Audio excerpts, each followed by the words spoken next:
Nós iniciamos hoje então o ciclo de estudos teosóficos.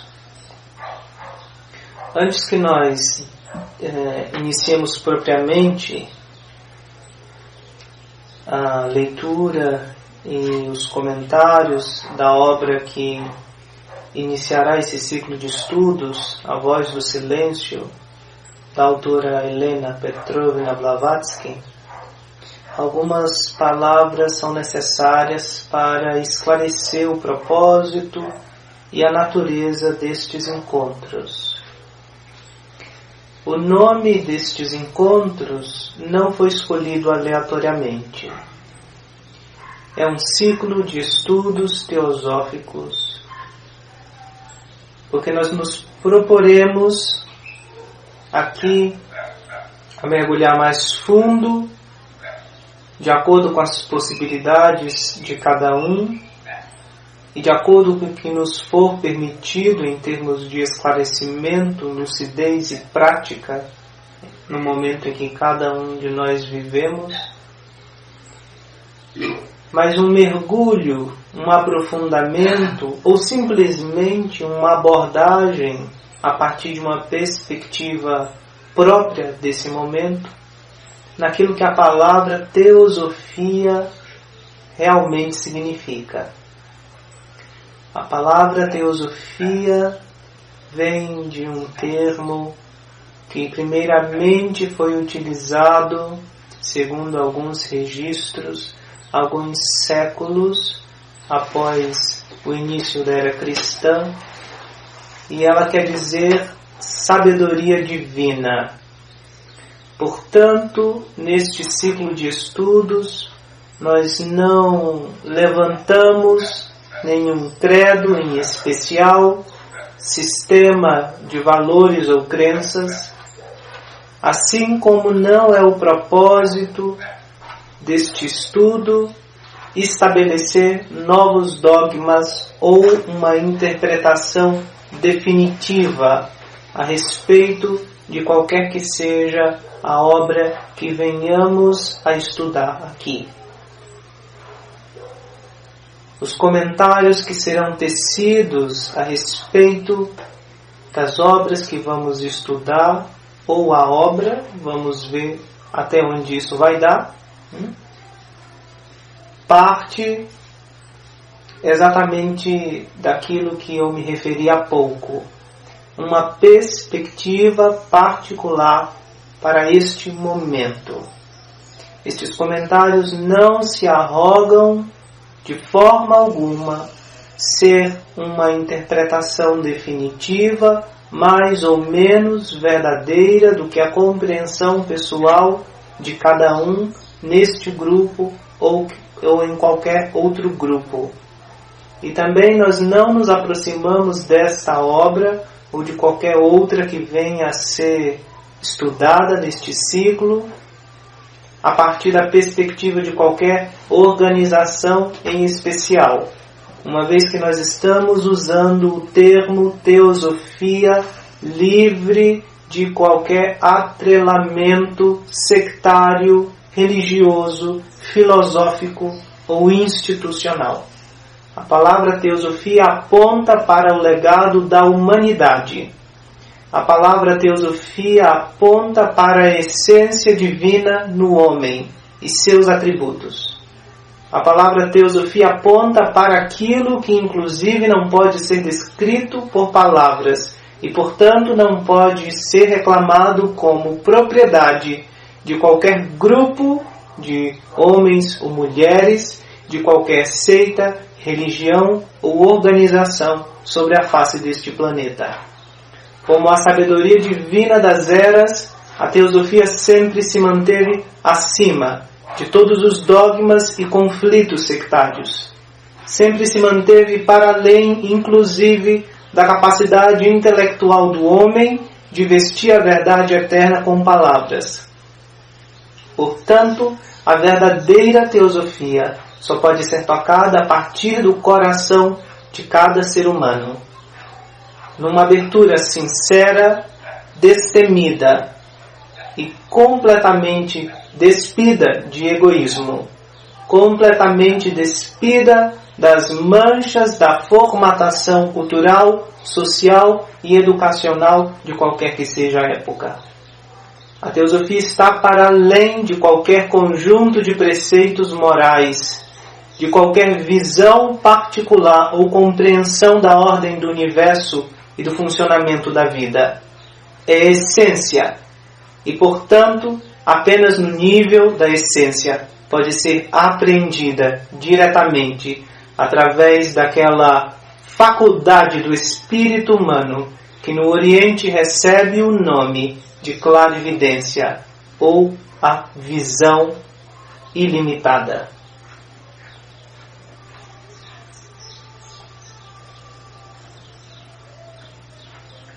Vamos iniciar, então, apresentando para aqueles que não tenham, talvez, familiaridade com esta obra, uma rápida visão apresentada pela autora do livro em questão, A Voz do Silêncio.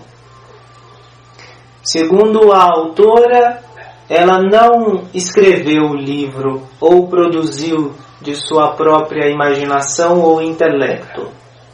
Segundo a autora, este livro é uma tradução de alguns textos pertencentes a uma categoria de obras que, no tempo dela, pelo menos, era reservada apenas a alguns poucos eleitos e que se encontravam de posse de certos seres aos quais ela se referia como iniciados no Tibete, para além do Himalaia. É muito interessante porque em algum momento aqui ela diz: as páginas que se seguem têm como origem o livro dos preceitos de ouro, uma das obras que são colocadas nas mãos dos estudantes místicos do Oriente. Ela aponta como origem deste conjunto de versos uma obra oculta chamada Kyute, do qual diz ela também terem se originado as estâncias do livro de Dzyan, que deram origem à doutrina secreta. É interessante notar que apenas cerca de 80 anos após a morte da autora é que se foram encontrar indícios de que tal obra chamada Kyute realmente existia e não era produto da imaginação da autora, como tantas vezes foi dito, em vida e após a sua morte. O termo Kyute se refere a um conjunto de textos que são considerados sagrados pelos budistas do Tibete, e no Ocidente agora recebem o nome de Tantras budistas. Este conjunto de textos, pelo menos aqueles que são de conhecimento tanto dos próprios lamas tibetanos quanto no Ocidente, em parte pelo menos, são um número extremamente vasto de textos. Estima-se que o conjunto tenha em torno de mais de 4.000 textos. De toda forma, o cânone sagrado do budismo tibetano é dividido em duas partes, Kangyu e Tengyu, sendo Kangyu traduzido como as palavras do Buda, ou a tradução das palavras, e o Tengyu, a seção de comentários tecidas a respeito desta seção mística do conhecimento. Apesar de terem encontrado, e há alguns estudos que fazem essa relação com este cânone sagrado do Tibete, não encontraram, no entanto, até agora, em nenhum dos textos, embora esses textos, mesmo estes que se saiba que existam, sejam guardados zelosamente pelos lamas e, enfim, por aqueles responsáveis pela escola de filosofia budista do Tibete, não se encontrou em nenhum deles ainda algo que seja compatível com o que foi escrito pela autora, tanto na obra A Doutrina Secreta como na Voz do Silêncio. No entanto, os próprios budistas tibetanos admitem que destas obras só se tem as formas abreviadas, só se tem trechos, partes, e que as obras completas estão perdidas. Se estão perdidas ou não, ou se encontram na posse de alguém, não podemos afirmar de fato. De todo modo, já naquela época, a autora acertou nesse ponto. Bom, acho que isso é o suficiente. Eu vou ler aqui apenas um trecho. A obra da qual eu traduzo o material aqui publicado faz parte da mesma série de que foram tiradas as instâncias do livro de Dzyan e nas quais se baseia a doutrina secreta. Assim como a obra mística chamada Paramartha, que segundo conta a lenda de Nagarjuna foi dada ao grande Arahat pelos Nagas, o livro dos preceitos de ouro reivindica a mesma origem. No entanto, as suas máximas e suas ideias, embora sejam nobres e originais, são frequentemente encontradas sob diferentes formas em obras sânscritas.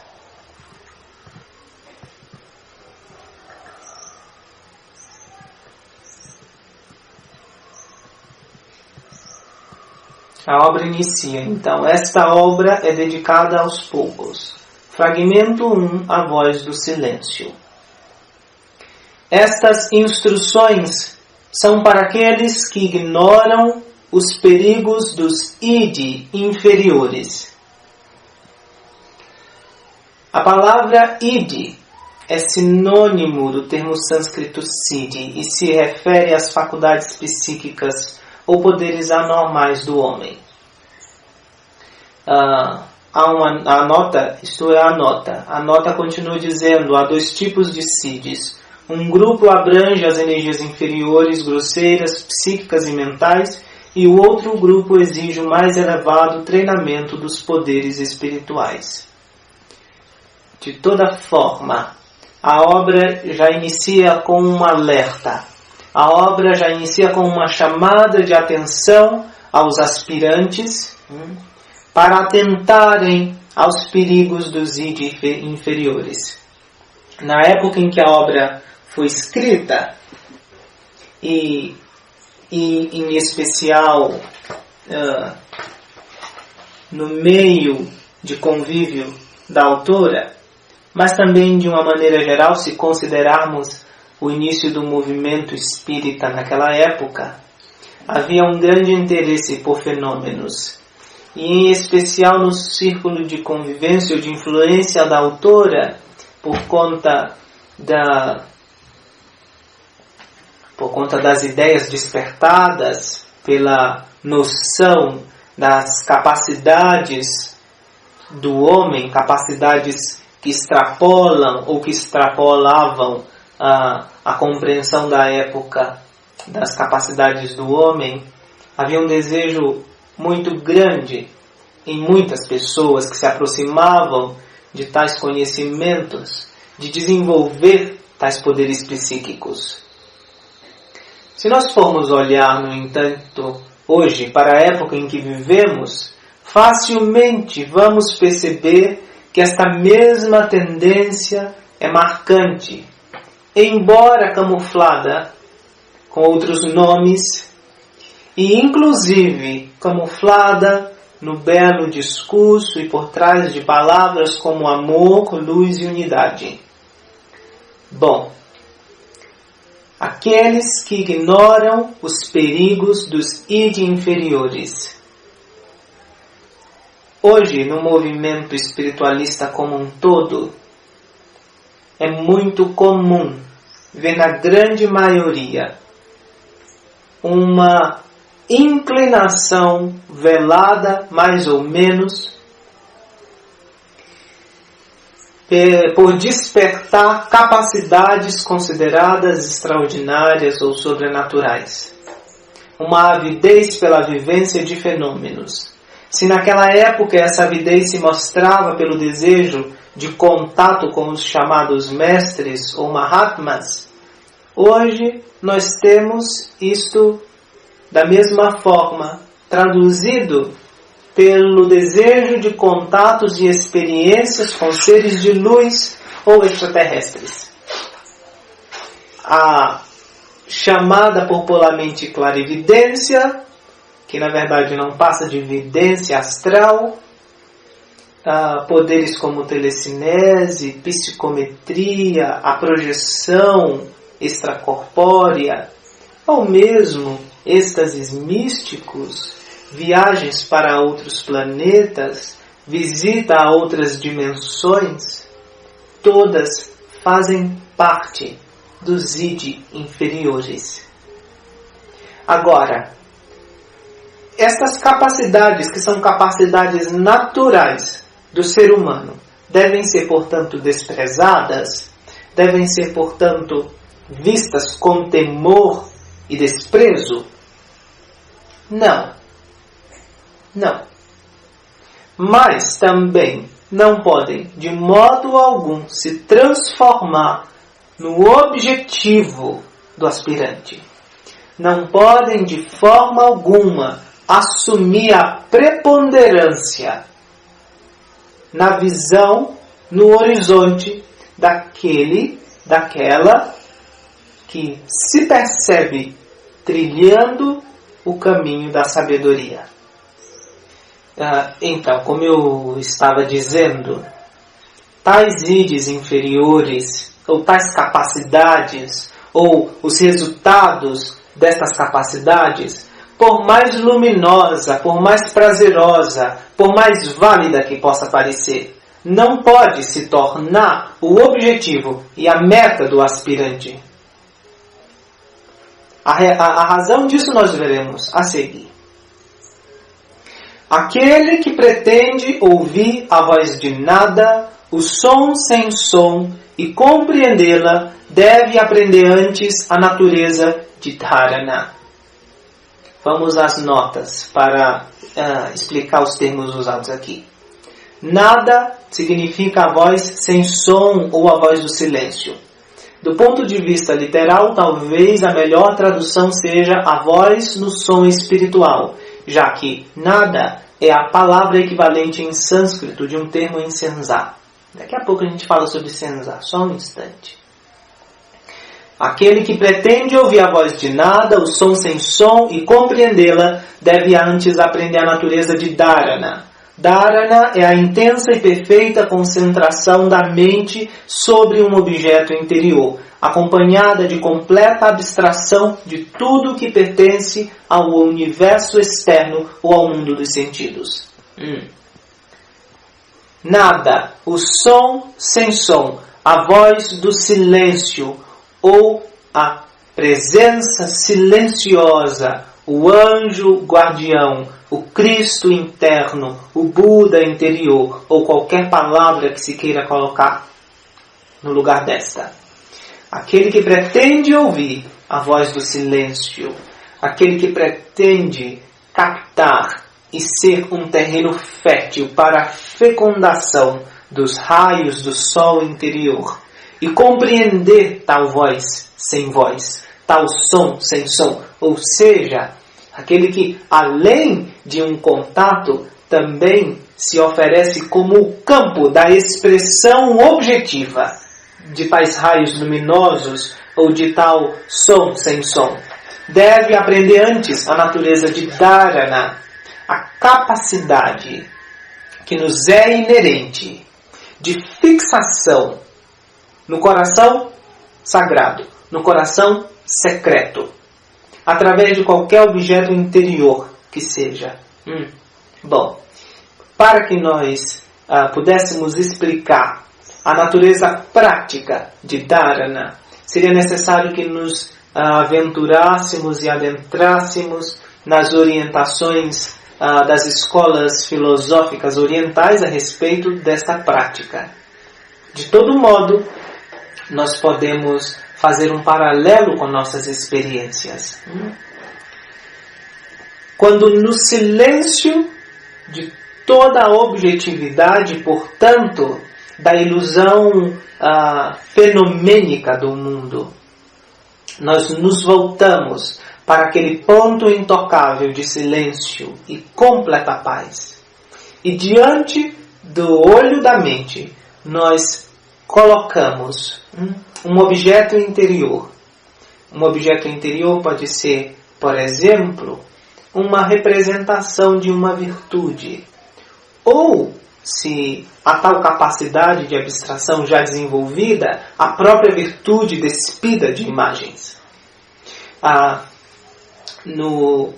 Na escola filosófica do budismo, por exemplo, há uma prática chamada Idan.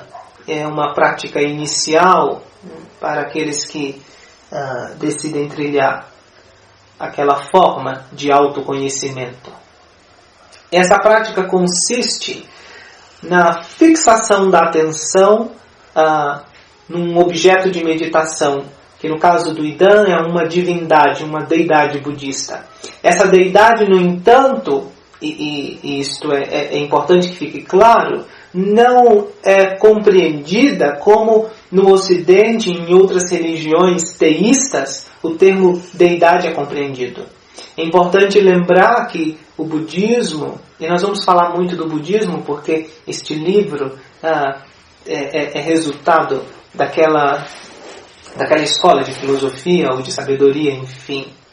O budismo não é um sistema teísta, é um sistema ateísta. Ou seja, o budismo não professa a existência de um Deus pessoal. O budismo não professa a existência de um grupo de deuses pessoais. Na prática do Idan, que é uma forma de dharana na prática yógica budista, se podemos chamar assim, a deidade que é indicada para um praticante não é uma figura exterior, não é uma entidade exterior, mas é a representação, é o símbolo da realidade interna no próprio ser humano. Podemos falar de Tara, por exemplo. Tara representa a mãe da compaixão, ela é chamada de a mãe da compaixão. Tara não é vista, no entanto, como um ser exterior, ao menos na prática de Dharana ou do Idan. É claro que a figura também corresponde a um determinado ser, a uma consciência, mas isso é outra história. Na prática, Tara não representa uma entidade exterior, ela representa, no entanto, a capacidade ilimitada de compaixão no próprio ser humano. Ela representa a natureza divina, ela representa a completude da essência silenciosa no próprio ser humano. Então nós podemos nos aproximar de Dharana dessa forma. Na nossa prática, e neste meio em que alguns elementos nos são familiares, por exemplo, nós podemos falar das virtudes do espírito, nós podemos falar dos centros planetários, ou nós podemos falar dos cromas, enfim, como representações e simbolismos, como nos foi sempre dito e como nos é dito continuamente, da realidade interna, da realidade inerente à própria consciência. O texto continua. Tendo se tornado indiferente aos objetos de percepção, o aluno deve buscar o Raja dos sentidos, o produtor do pensamento, aquele que desperta a ilusão. A mente é o grande assassino do real. O discípulo deve matar o assassino. Vejamos isso por parte. Tendo se tornado indiferente aos objetos de percepção. Essa indiferença, lembremos, eu inclusive selecionei um texto aqui, faz parte das qualificações esperadas de um aspirante ao discipulado, 7 qualificações que são pré-requisitos. A 7ª diz o seguinte: calma indiferença por mas justa apreciação de tudo o que constitui um mundo objetivo e transitório em sua relação com e para as regiões invisíveis. Esta indiferença em relação aos objetos de sentido não é a frieza como nós compreendemos usualmente. Não é a supressão, não é a negação, porque neste ponto nós já somos maduros o suficiente para perceber que a rejeição e a repressão de qualquer objeto de percepção ou impulso sensorial sempre leva 2 passos à frente a exclusão de tal repressão, através de uma expressão desregrada e, portanto, também destrutiva. A indiferença aos objetos de percepção, que aqui é orientada, se refere a esta calma indiferença, mas uma justa apreciação de tudo aquilo que constitui o mundo objetivo e transitório. Nós poderíamos, de outra forma, trocar a palavra indiferença por equanimidade ou por serenidade, mas não a frieza desprovida de compaixão, não a frieza desprovida do impulso que também é inerente à natureza divina, serviço. Então, resolvida essa parte da indiferença, o aluno deve buscar o rajá dos sentidos, o produtor do pensamento, aquele que desperta a ilusão. É muito interessante, porque num certo tempo atrás, nós recebemos algumas orientações por parte de algumas consciências em que nos foi colocado em muita evidência esse mesmo processo que nós poderíamos chamar de dharana, ou nós poderíamos chamar da yoga, enfim, e que nos foi dado o nome de autopercepção. E a autopercepção consiste basicamente nisto. Esta calma indiferença aos objetos de percepção, esta serenidade em relação ao mundo transitório e fenomênico, acompanhada da justa apreciação dos elementos deste mundo, mas que conduzam a esta busca daquele que é chamado de o rajá dos sentidos, o rei dos sentidos, o produtor do pensamento, aquele que desperta a ilusão. Quando nós voltamos a nossa atenção para o processo que nós poderíamos chamar de autodescoberta, ou de autoconhecimento, ou de espiritualização, como alguns também chamam, embora isso para mim não tenha sentido, é comum perceber quão facilmente nós nos perdemos naquilo que poderíamos chamar de regiões intermediárias, que são as regiões exatamente onde se manifestam os ídios inferiores. Como é fácil nos perdermos numa autoimagem de beleza e luz, numa autoimagem de paz e bondade, numa autoimagem até mesmo de evolução e expressão plena de potenciais. Percebam, o problema de tudo isto está na palavra que enceta esta frase, autoimagem. Quisera realmente houvesse a expressão de um ser humano bom, de um ser humano expressando suas plenas capacidades, de um ser humano expressando sua luz e amor internos. Mas, em geral, nós nos perdemos numa autoimagem. Nós nos perdemos em mais um pensamento que está tão distante da expressão objetiva quanto está o reflexo do sol na água, do próprio sol. Se o aspirante deseja abrir as portas de expressão do divino na matéria, ele deve buscar aquele que é o produtor do pensamento, aquele que desperta a ilusão. E isto não é implicar culpa, compreendo? Não é buscar o culpado. Não estamos falando disso. Nós estamos falando de uma autopercepção. Nós estamos falando de atravessar os véus que recobrem a experiência e tocar aquele ponto onde o fenômeno assume preponderância em relação ao númeno, onde o baile transitório da forma passa a nos enganar, passa a nos desviar e encobrir a percepção clara daquilo que nunca muda, daquilo que não está sujeito à efemeridade. Isto também é dharana, quando o objeto interior de meditação ou de contemplação se transforma no próprio eu. E esta é a forma mais elevada de dharana. Esta também pode ser chamada autopercepção ou autoinquirição, como Ramana Maharishi chamava. É muito interessante porque esta autora, nos últimos anos de sua vida, devido a certas circunstâncias turbulentas na instituição que ela ajudou a fundar,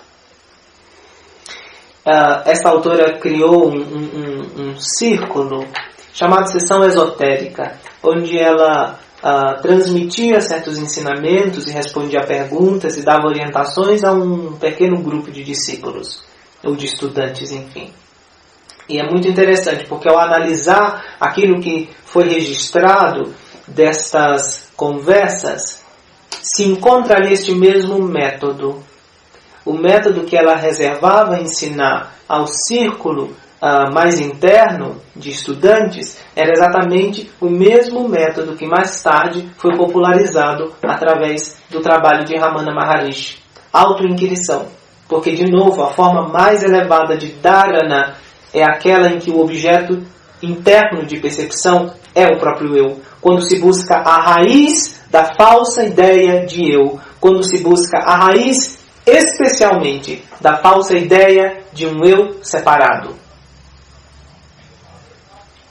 A mente é o grande assassino do real. O discípulo deve matar o assassino. Será que isso quer dizer que o discípulo deve destruir a mente? Será que isso quer dizer um processo de guerra interna, sangrenta, em que o discípulo que se acredita como separado da mente vai lutar contra a mente para então assassiná-la?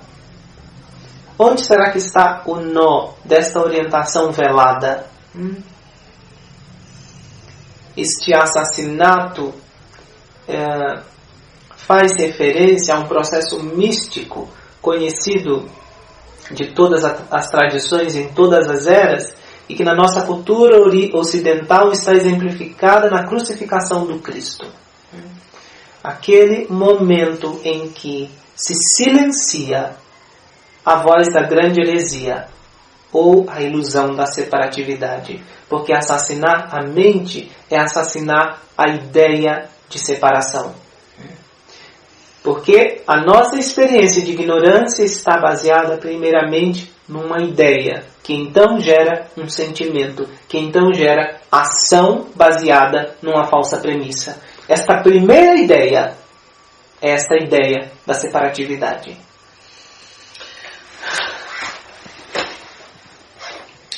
Continua o texto. Porque quando para ele mesmo a sua forma parecer irreal, como parecem irreais ao despertar as formas que ele vê em sonhos, quando ele tiver cessado de escutar os muitos, ele poderá discernir o som interno que mata os sons externos.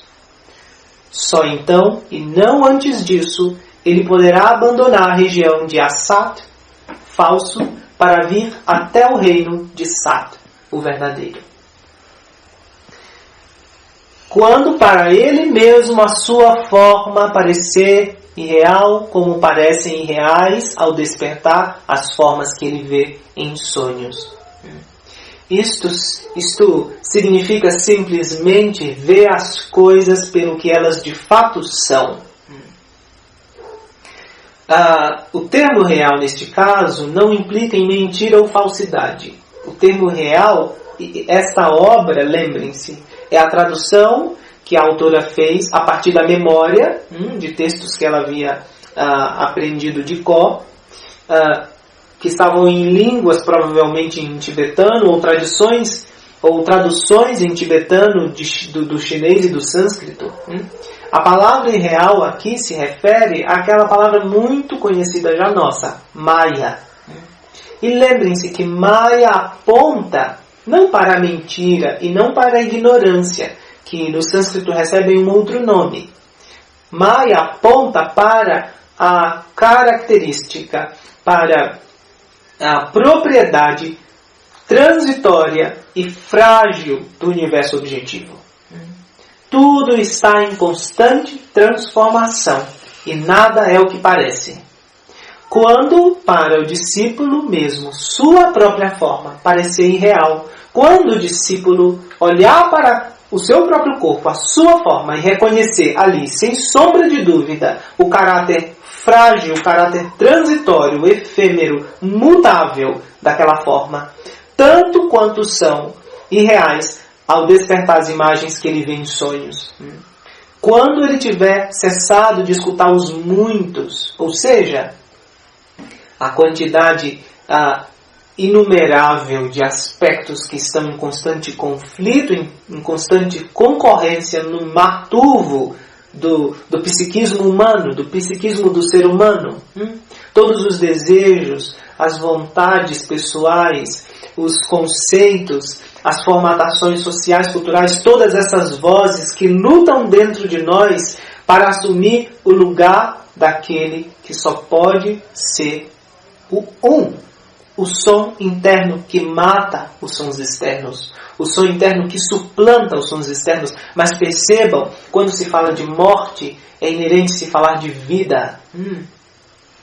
Pois essa é a própria experiência. Se nós observarmos a natureza, a morte é seguida de vida, porque a morte é simplesmente a transformação de um estado para outro. Matar a mente e matar os sons externos não é senão dar oportunidade para que a mente e os sons externos ressurjam de uma outra forma, renasçam ou passem por aquele outro processo místico que também nos é conhecido no Ocidente na figura da alegoria cristã chamada de ressurreição.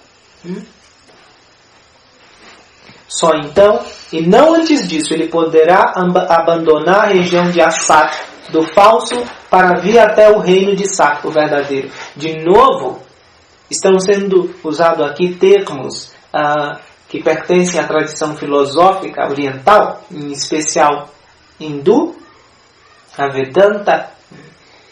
E isso não deve ser confundido com lugares, porque abandonar a região de Assat não é sair de um lugar e ir para o outro. Abandonar a região de Assat e ir para Assat não é nem mesmo mudar de dimensão, ou mudar de planeta, ou mudar de plano de vida, o que quer que seja. Assat é um estado da consciência. Assat é aquilo que no budismo também se chama Viti, o inferno, e ele existe aqui mesmo, e ele é o estado próprio de ignorância. Porque se este mundo é um mundo de sombras, se este mundo é o rol do sofrimento, ele o é, porque estamos constantemente sob o efeito deste demônio que é nossa própria sombra. E esta é a ideia da separação. Esta é a ignorância de que nossa essência consiste de fato na luz que é o substrato do mundo, na luz que é o substrato do universo. O reconhecimento. E não é só a compreensão. Não é só guardar isso na cabeça, ou ler isso em algum lugar todos os dias, ou mesmo contar isso para as outras pessoas, ou mesmo explicar isso como estou fazendo aqui. Não. Essa compreensão, de novo, é aquela compreensão que foi explicada lá no início. É abrir os canais para que isto se manifeste na carne. Esta compreensão, esta transformação, esta transição em morte, ou a própria experiência da morte num corpo vivo. Esse é o mistério da transcendência da região de Assat para Sat. Bom, nós ficamos por aqui hoje. Vamos concluir com uma invocação oriental nesse idioma maravilhoso que é o sânscrito, que será um lembrete para nós todos os dias. O propósito desse ciclo de estudos é que durante a semana nós internalizemos isso e trabalhemos na abertura dos canais para que isso se expresse objetivamente. Como um lembrete, vamos todos juntos fazer por repetição um mantra. Om Asatoma. Om Asatoma. Satgamaya. Satgamaya. Tamasoma. Tamasoma. Jyotirgamaya. Jyotirgamaya. Mrityorma. Mrityorma. Amritamgamaya. Amritamgamaya. Conduz-nos Conduz-nos do irreal ao real. do irreal ao real. Conduz-nos Conduz-nos das sombras à verdadeira luz. das sombras à verdadeira luz. Conduz-nos Conduz-nos da morte à imortalidade. da morte à imortalidade. Om Asatoma Satgamaya Tamasoma Jyotirgamaya Mrityorma Mritangamaya. Todos os seres estejam em paz.